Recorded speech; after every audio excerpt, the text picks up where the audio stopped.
दोस्तों, एक नारियल और एक नदी की कहानी मैं सुनाता हूँ। बड़ा ही विचित्र कहानी है। आप सुनकर इसे बहुत बड़ा शिक्षा ले सकते हैं। तो चलिए दोस्तों, मैं शुरू करता हूँ कहानी को और बताता हूँ कि किस तरह से घमंड किसी को भी नहीं करना चाहिए। तो चलिए स्टार्ट करते हैं दोस्तों। तो आप लोगों ने तो देखा होगा दोस्तों कि नारियल के पेड़ बहुत ही बड़े होते हैं, ऊंचे होते हैं और देखने में भी बहुत सुंदर होते हैं। एक बार एक नदी के किनारे नारियल का पेड़ लगा हुआ था। उस पर लगे नारियल को अपने पेड़ के सुंदर होने पर बहुत गर्व था। सबसे ऊंचे पर बैठने का भी उसे बहुत मान था। इस कारण घमंड में चूर नारियल जो था हमेशा ही नदी के पत्थर को तुच्छ छोटा हुआ कहकर उसे अपमान करता रहता था।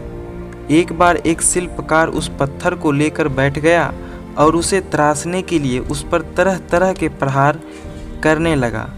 यह देखकर नारियल को और भी अधिक आनंद आ गया और नारियल कहता है, ऐ पत्थर, तेरी भी क्या ज़िंदगी है। पहले उस नदी में पड़ा रहकर इधर उधर टकराया करता था और बाहर आने पर मनुष्य के पैरों तले रौंदा जाता है, और आज तो हद ही हो गई। ये शिल्पी तुझे हर तरफ से चोट मार रहे हैं और तू परा परा देख रहे हैं। अरे अपमान की भी सीमा होती है।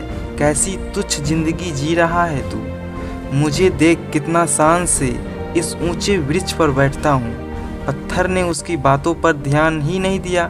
नारियल रोज इसी तरह पत्थर को अपमानित करता रहता था। कुछ दिनों के बाद उस शिल्पकार ने पत्थर को तराश कर शालिग्राम बनाया और पूर्ण आदर के साथ उनकी स्थापना मंदिर में की गई पूजा के लिए।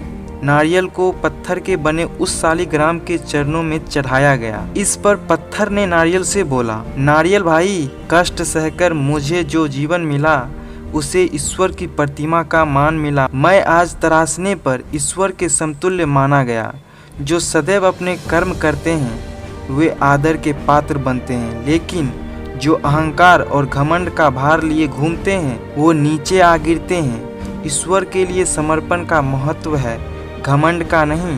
पूरी बात नारियल ने सिर झुकाकर स्वीकार की, जिस पर नदी ने बोली कि इसे ही कहते हैं घमंडी का सिर नीचा। तो दोस्तों, कभी घमंड नहीं करना चाहिए। अपने किसी भी ऊंचाई पर पहुंच गए तो घमंड नहीं करना चाहिए। तो दोस्तों, कैसा लगा ये वीडियो, कैसा लगा ये स्टोरी, हमें कमेंट बॉक्स में ज़रूर बताइएगा। तो मिलते हैं अगली वीडियोज़ में। तब तक आप खुश रहिए, मुस्कुराते रहिए।